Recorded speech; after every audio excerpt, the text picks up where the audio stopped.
체크인스탁입니다. 토마토 투자클럽 김민준 전문가와 알파경제 김종혜에서 모시고 이야기 나누겠습니다. 안녕하세요. 안녕하십니까. 네, 오늘의 주제 보겠습니다. 나라 안팎으로 반도체가 뜨겁습니다. 간밤에 미국 증시에서는 인텔이 했습니다. 트럼프 미국 대통령의 인텔에 소위 말하는 샷아웃이라고 해야 될까요? 애플과 인텔이 좀 손을 잡고 미국에서 반도체 침받는다라는 얘기에 인텔이 10% 넘게 급등했고요. 국내에서는 또 SK하이닉스가 요즘 상당히 핫합니다. 이제는 삼성전자를 제치고 시가총액 1위가 될 수도 있다.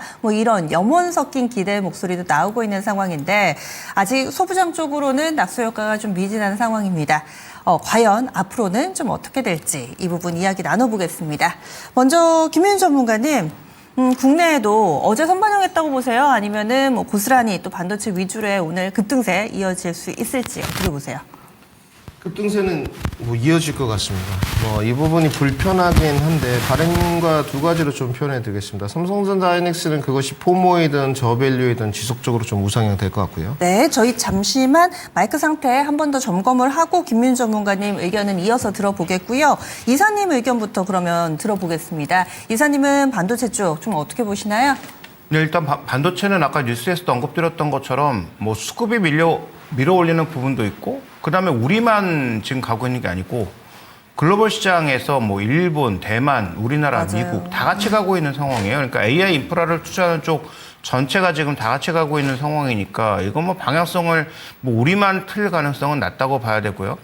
거기다가 이제 어저께도 분명히 말씀드렸는데 넥스트레이드 거래에서 분명히 그 연기금만 주식 사고 있었잖아요. 그것도 IT 쪽으로 집중해서 사고 있었는데, 그런데 시간 지나면서 결국 기관이 어떻게 할 거냐가 중요하다라고 말씀드렸는데, 기관들이 사기 시작하면서 결국은 수요일, 목요일 모두 이틀 연속으로 매도하던 외국인들이 종가에 모두 매도했던 거 토해내고 매수로 바꿀 수밖에 없는 상태로 수급을 끌고 갔단 말이에요. 그게 이제 어저께 주가의 추가 상승을 만든 가장 이제 핵심 이슈라고 봐야 되겠죠. 그래서 저는 그런 관점에서 본다면 지금 이 상승은 이어질 수 있는데, 수급으로 만든 부분들이 분명히 있기 때문에 그 수급으로 만든 부분들이 반대로 작용하거나 역작용이 나타날 때는 분명히 압박 요소도 될 수 있어서 그런 주의점을 염두에 두시면서 봐야 된다. 그다음에 소부장까지 말씀드리자면 계속 말씀드리지만 소부장에 대한 투자는 저는 우리나라 기업들 물론 좋지만 밸류 기준으로 부담되기도 하고, 신규 투자가 늘어날 때는 국내 기업들이 받는 수혜와 미국의 그 탑5가 받는 수혜는 비교 자체가 불가하다는 거죠. 그런 차원에서 저는 그렇게 봤을 때는 이 소부장 쪽에 있어서는 글로벌 기업, 미국 기업 쪽에 미국 시장에 상장되어 있는 종목군들을 투자하시는 게 우리나라 기업들 투자하는 것보다는 훨씬 낫다라는 관점을 예전부터 말씀드리고 있고, 여전히 그 관점은 유지를 하고 있다.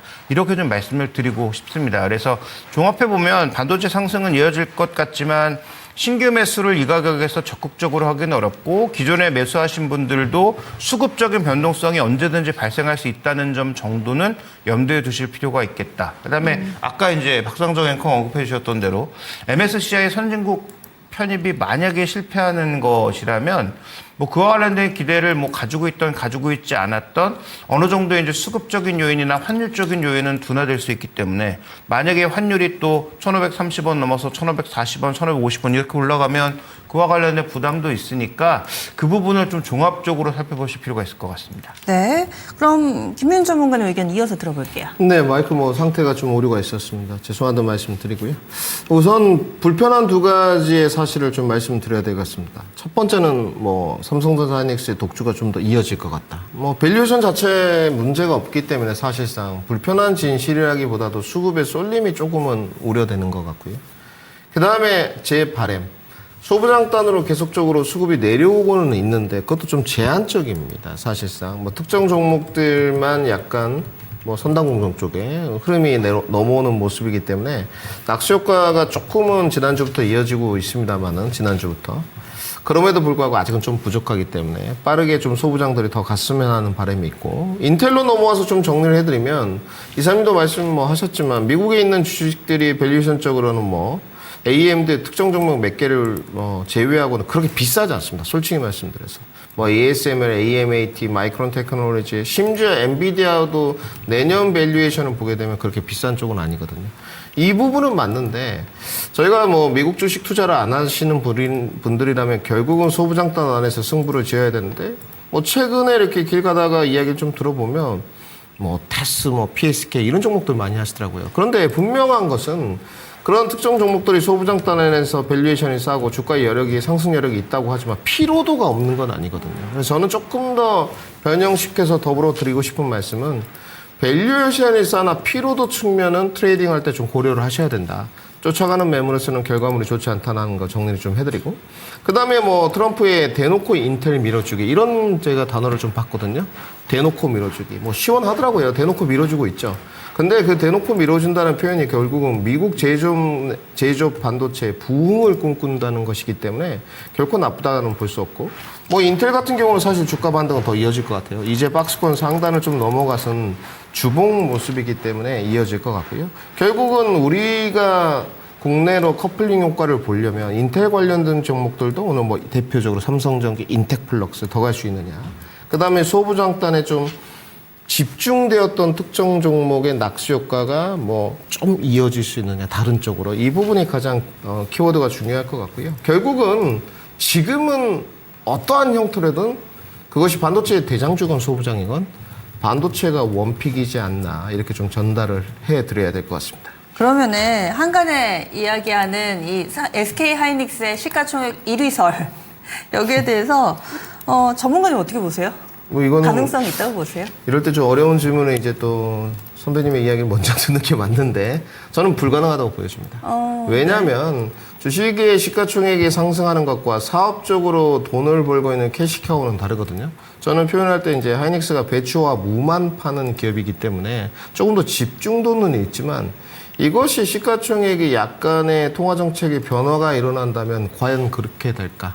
삼성전자는 배추와 무만 팔진 않잖아요. 뭐 반도체, 휴대폰, 전기, 가전, 네. 사업 매출 부분이 좀 다각화가 돼 있기 때문에 뭐 잠시적으로 1위는 탈환할 수 있겠습니다만은 폼으로 하이닉스를 몰아가는 것은 결코 결과물은 좋지 않을 것 같다. 저 개인적인 지극히 주관적 의견을 드리도록 하겠습니다. 이사님은 어떠세요? 저도 뭐 일시적으로는 가능할 것 같은데 뭐 영원히 가능할까는 뭐 전혀 그렇지 않을 거라고 생각합니다. 일단 뭐 말씀하셨던 사업부 차이도 있지만 이익의 총액 자체가 크게 차이가 나는데 지금 뭐 1분기에도 37조, 57조, 2분기에도 아마 그 이상으로 벌어질 가능성이 지금 뭐 삼성전자 100조 얘기가 나오고 있잖아요. 그러면 뭐 SK하이닉스가 100조 이익이 그렇게 쉽게 나오나? 근데 다만 지금 단기적으로 보시면 ADR 상장하면서 뭐 예를 들어서 삼성전자는 편입이 안 되는데 SK하이닉스만 SOX 필라델피아 반도체 지수에 편입된다. 뭐 그러면 일시적으로 그렇게 될 수는 있겠죠.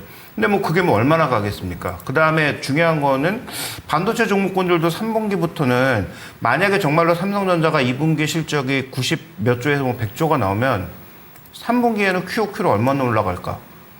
너무 제한적으로 올라가지 않을까요? 그러니까 1분기 폭발적으로 올랐고 YOY로 봤을 때도 뭐 QOQ로 봤을 때도 비교 안 돼도 올랐고 그다음에 이제 이게 만약에 100조 나오면 QOQ로 봤을 때도 거의 2배 가까이 늘어난 거예요.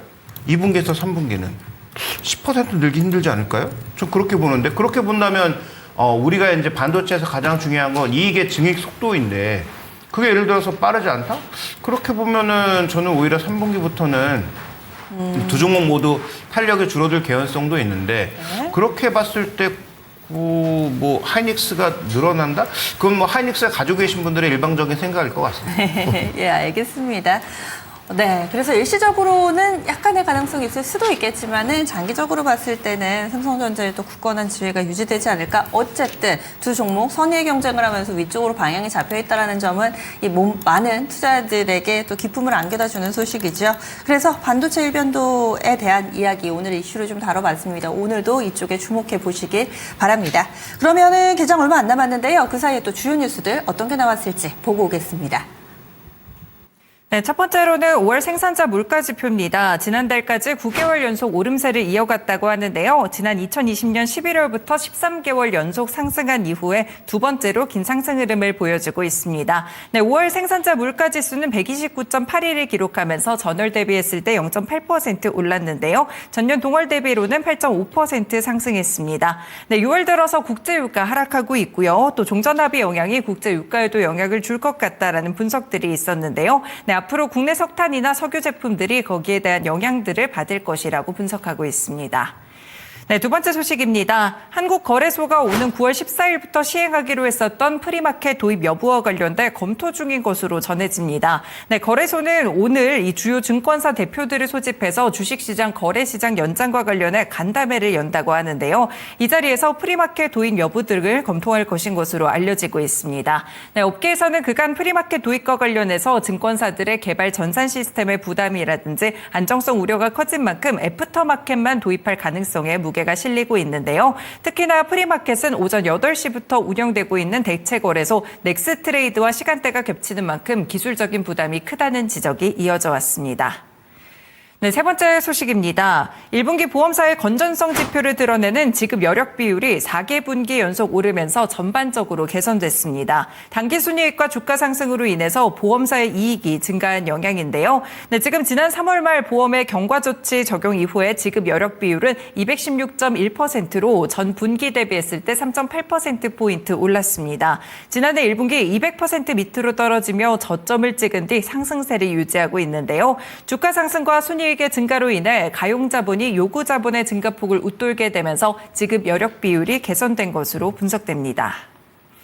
네, 네 번째 소식입니다. 미국과 이란이 종전에 합의했지만 글로벌 해상물류 정상화에는 시일이 걸리는 것으로 보이는데요. 지금 상하이 컨테이너 운임지수는 어제 기준 3,121.69포인트로 전주 대비 4.6% 올랐습니다. 네, 이렇게 3,000선을 넘기게 된 것은 1년 10개월 만인데요. 중동전쟁 발발 직전인 지난 2월 27일과 비교했을 때는 무려 134.2% 증가한 수치입니다. 네, 업계에서도 종전 합의에도 호르무즈 해역 봉쇄가 사실상 지속되면서 해상운임 상승세가 이어질 것이라는 분석이 나옵니다.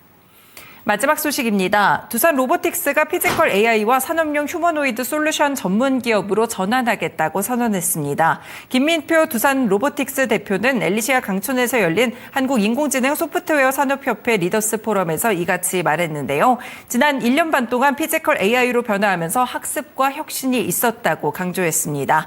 김 대표에 따르면 두산 로보틱스가 피지컬 AI에 집중하는 배경에는 출생률 저하나 이 고령화로 인한 제조업의 퍼펙트 스톰이 자리 잡고 있다고 분석하는데요. 네, 이와 관련돼서 두산 로보틱스는 한국이나 미국, 유럽 등 판매 채널에서 상업적인 레벨의 제품들을 폭넓게 선보일 계획입니다.